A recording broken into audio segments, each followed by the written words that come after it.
because the Congress says so, unfortunately, and I haven't seen that challenged. Well, yes, you have, because I was just going to ask you, and I was relying on your memory.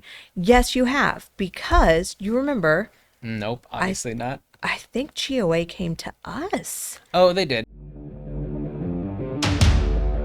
We are the Arms Attorneys. Today we are back with another mailbag episode. Today we're talking the Short Act, we're talking fake lawyers, and more mask questions. But before we get started, show your support for the Second Amendment by hitting the like button. And Texans, sign up for our newsletter. We are right at the tail end of session. We're going to tell you what's going to be the new gun law coming here forward, and I think that's very important. Yes. You're going to get your newsletters out. But great segment, lots of great questions, best questions, people are saying. So we'll kick this right off. We'll start this one with Windmullen Farm 8030. I seem to remember decades ago it was illegal to wear a mask in public unless it was for medical reasons. I assume this was because criminals wore masks to hide their identity when they were committing crimes. Is this true?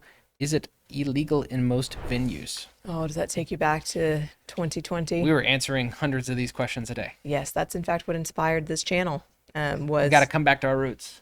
Back to our roots. There is information floating about the internet that will tell you that it is illegal to wear a mask and carry. That is generally speaking not true. There are a couple states that do have such law on the books, but yes, it is contingent generally upon criminal intent. Yeah, right? With the intent to go commit a crime. So if you're lawfully carrying, out doing your own business, you just happen to be wearing a mask, that isn't what that law is designed to sweep up. No, although I will say, I'm here for it. Sure. I think at this point in 2025, if you're still wearing a mask outside, are you a criminal? I mean, I would be down for but for medical reasons, because they just want to obscure their faces and do bad stuff. Sure. And so, I do hate more laws, though. I'd have to think really hard about it. Yep. All right, we have at Big Cat Operator. Ooh, it's a hypothetical. I have a question. I currently own a couple of AR pistols. Was wondering, once the Short Act passes, or if it passes, does that make it so I can immediately put a stock on these firearms? Is it free reign for SBRs, or is there some goofy legal mess after this act passes? Well, this is the part of the show where we speculate wildly. Yeah, this was, and we label as hypothetical because right now all signs are pointing to the Short Act is not going to make it into the final budget. I mean, things can change. It only takes one senator to get this amendment on, and then this whole thing is a up or down vote. So could it happen? Yeah, absolutely. What I would base my kind of napkin math off of is what we are seeing with the Hearing Protection Act, which appears to be on the tracks to become the law, which means suppressors be taken off the NFA, tax registration, all that stuff would go away. Looks like they're still going to treat those things as Gun Control Act firearms. So if you're buying them from a gun dealer, you'd still have to do a 4473, all these things. All right. But when would it take effect? Again, they'll put that into the law. They'll say, hey, this is going to take effect at a certain time. Assuming that the Short Act, let's say it makes it in there, we know the effective date. Once it's effective, that would be, time to put on your stock. Yeah, for sure. I think there are lots of, I was looking at how this goofy legal messes, that's a great turn of phrase. I'm going to use that more often. There are lots of goofy legal messes that will arise. Are you going to say that to your murder clients? This is a goofy legal mess you got here. Goofy legal mess. I don't think any of them would appreciate that. No, I don't think so either. But there are things that will arise. What happens to the ones that are already tax stamped? We don't know. We don't know. We have no idea. But yes, the clearest answer is to the question you have asked, which is, should this pass? Exactly what Richard said. There'll be an effective date, and then you should be able to just do it. Yeah, we're monitoring the situation. Obviously, make sure you're subscribed, and we'll keep you up to date on these things. But we're watching it. Yeah. Right. Next one is from GR Rando 009. +1 on the duty to inform topic. It would be good to get more detailed information on when we have a duty to inform under constitutional carry laws here in Texas. And I think we can expand this out to everywhere. Sure. So it is, there is nothing here in Texas that says you have a duty to inform just out of the blue when approached by law enforcement. That is an LTC requirement here. So you're licensed to carry, you get asked by a peace officer or a magistrate for your identification. You are required by law to present both your driver's license and your license to carry. Even if you have an LTC, you're still not required to tell them you are carrying. Yeah, it's a duty to inform them of your license, Boom. not that you're carrying a firearm. Absolutely. But you don't have that license. You don't have to tell them nothing. And to contrast that with what we see in other states, some states say upon first contact, you need to let officers know you're carrying a firearm, or if requested, you have to let them know. So each That's state, always weird. yeah, each The state's first going to be a contact little bit states are different. weird. But Texas is unique in saying, hey, we're asking about duty to inform of status as a license holder, not if you're carrying or not. Now, I mean, that's a natural follow-up question. Obviously, if you say, here's my license to carry, guess what? The next question is going to be, do you have a firearm on you? But, going back to that, even that requirement, they removed the teeth from it. So if you're a license holder, you forget, or maybe you consciously disregard. I mean, there's not going to be a penalty associated with it, other than it might make the cop a little bit mad. I'll say it's probably to your benefit to provide your license right away, because it's kind of like an instant background check. Cops seem to be happy with it. So I don't know. Yeah. And when you don't, there's probably about, I would say, 15% of officers in the state of Texas who are like, aha, I'm going to send in my forms to the DPS. They're going to yank your license now. To which you should say, okay, officer, go back to the station and find those forms. Those forms go don't find exist. them. They don't exist anymore. So, but yeah, it really is. I mean, just bear in mind, and this is true for all states in our great country, if an officer is asking you a material question in conjunction with an active investigation, you generally cannot lie. So don't lie. Maybe you remain silent. You can always remain silent. But don't provide false information to the police. I mean, that's going to get you, whether it's going to hurt you in trial for something completely unrelated, or it's a charge all by itself. You don't want to do that. Absolutely. All right, we have at Billy Badass, who is a channel member. Thanks, Billy. Question: why is purchasing a handgun out of state illegal? Because the Congress said so under the Gun Control Act. Because many moons ago, they legislated it. A bunch of high-profile politicians and public officials were getting axed, and they passed the Gun Control Act. And for whatever reason, they said, hey, we can't figure out where all these handguns are coming from, and they put that in there. So, it's an 18 U.S.C. 922. I think it's A3 for individuals, saying, hey, interstate transfer of handguns between individuals, residents of different states can't do that. And then same thing, B3, FFLs can't do it. So it's because the Congress says so, unfortunately. And I haven't seen that challenged. Well, yes, you have, because I was just going to ask you, and I was relying on your memory. Yes, you have, because you remember. Nope, obviously not. I think GOA came to us. Oh, they did. And they said, would you file this suit? We're going to challenge it. And we said, it's an awesome suit and we are super behind you and we'll file an amicus, but this is not what we do for a living. We don't want to mess it up for you. We're criminal defense attorneys. And I wonder if somebody else has filed this, because now that I'm reflecting on it, maybe Firearms Policy Coalition, maybe GOA has filed this already. They went to, I think, the Brewer and Pritchard law firm in Houston, and I don't know if they decided to sign on or not. But yeah, I mean, I think this might be happening. Okay. I am 7 months pregnant. I keep finding garbage in my refrigerator. That's where my memory is right now, because I go to throw it away and I put it in the fridge instead. I don't know why. Sure. So this is on you, Richard. That is on me. I'll take it. All right. Sorry, Billy, but we'll look into that and we'll get back to you. Next one is Bolo 2028, channel member also. Awesome. Thank you. Can you cover the complexities of carrying a concealed handgun on college campuses in Texas?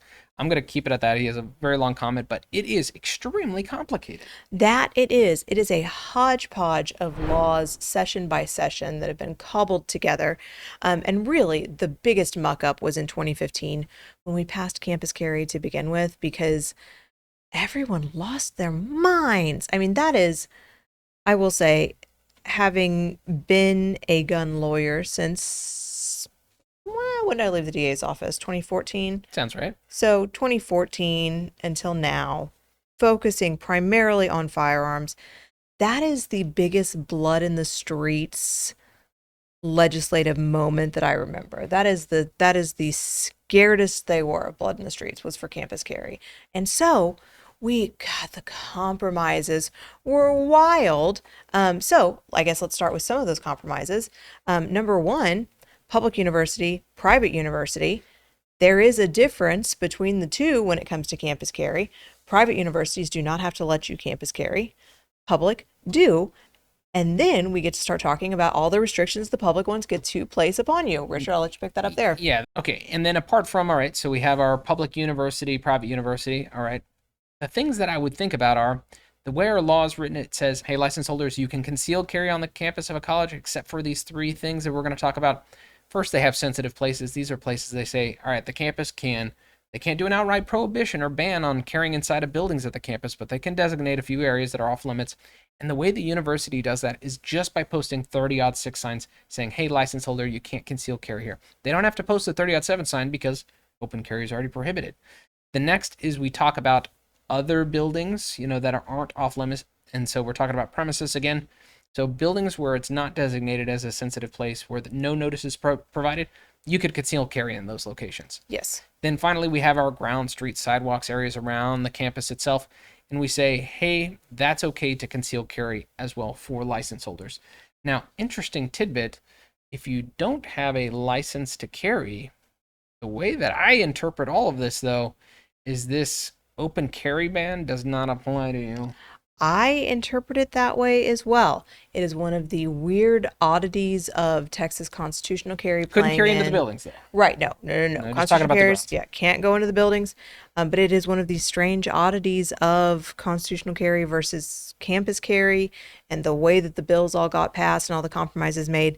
It does appear to me as well in reading the code that if you do not have a license, you could open carry on the grounds. Whereas if you have a license, you must keep it concealed. That don't make no sense. No. But that appears to be the way that it is. Now, if you're a constitutional carrier and you are open carrying on the grounds of a college campus, they're going to arrest you for that. And you're going to have to go fight, and you're going to have to hire a gun lawyer who actually understands the intricacies. And you're going to have to go fight it and be like, show me in the code where it says it's illegal. And God knows what kind of protracted fight it's going to be. But I think it's a winning fight. Yeah. But you're still going to get arrested. But you see, that one's pretty complicated. Yep. All right, next one is for you. This is JD Treadwell. Heard a lot of people having gun confiscated during routine traffic stops. Let's say you speed, the cop asks you to take your gun off for their safety, and they just take it. What then? This is going to depend on your state. It depends on your state. So like a state like Texas, they can take it off of you for your safety, for their safety, or the safety of the public, but they shall return it to you, assuming that you're not arrested and it's not on the NICS stolen gun database. But every state is going to vary. What will be true in every state is that if you have not committed a crime and that gun is not stolen, you're gonna get it back. They can't just take it forever. Right. However, shall they return at the end of the traffic stop? Probably not. Probably not in a lot of these states. And then you're gonna have to go down to the station. You're gonna have to fight it. Yeah, and we have this, officer safety kind of rule out from the United States Supreme Court. So all the states are going to be operating under this. Can the police disarm you during a traffic stop? The Supreme Court has said yes. Yes. Absolutely. What happens to the gun at that point? Hopefully your state has some kind of mechanisms in place to make sure, hey, there's no ambiguity as to what direction this thing goes. But it's really going to depend on your state. I would be interested to see what other folks' states say. I would too. All right, last one at Dustin Pribble, 1546. Is there a crime in pretending or claiming you are counsel to police, but in fact you are not? You haven't even passed the bar. So this comes from... This is the fake lawyer. Yeah, well, it's fake lawyers. We were talking about how if you're trying to get your gun back from police, it's actually a lot easier to have a lawyer call in. Yeah. So could you just call in and be like, I'm a lawyer? Maybe that would be a crime. Yeah, I wouldn't. I mean, every state's law, first of all, every state is going to criminalize pretending to be a lawyer. And why? Because lawyers write the law. We don't want people pretending to be lawyers. Sure. Because that threatens our jobs. But every state's going to write it slightly differently. So if you are just pretending to be your own lawyer, probably fewer consequences than if you were like holding yourself out, taking people's money and, like filing fake cases. Yeah, just to give you an example for Texas law, it's in our penal code 38.122. It says, if for some economic benefit you hold yourself out as an attorney, that's going to be criminalized under Texas law. So, could a wily police department say, hey, look, it's an economic benefit. You're getting property back. You're holding yourself out as a lawyer. That gun's worth money. I see that being as a fact issue for a jury and getting some guy jammed up. Yeah, or potentially you got an economic benefit because you didn't have to go pay a lawyer. You Sure, you saved money. You saved money. That's the Wickard v. Filburn logic. Sure enough. And you just never know what they're going to say. So, perhaps not overtly a crime in every state. Probably a bad idea. Yeah, check out your state's law. Check your state's law. But I bet there's something on the books where you are. Something. Yeah, but we hope you enjoyed this discussion. If you did, consider subscribing, hitting that like button, and help us fight the anti-2A algorithm by sharing this video. And as always, question and comment for us below. This is where we get questions for our next mailbag episode. Until next time, we're the Armed Attorneys.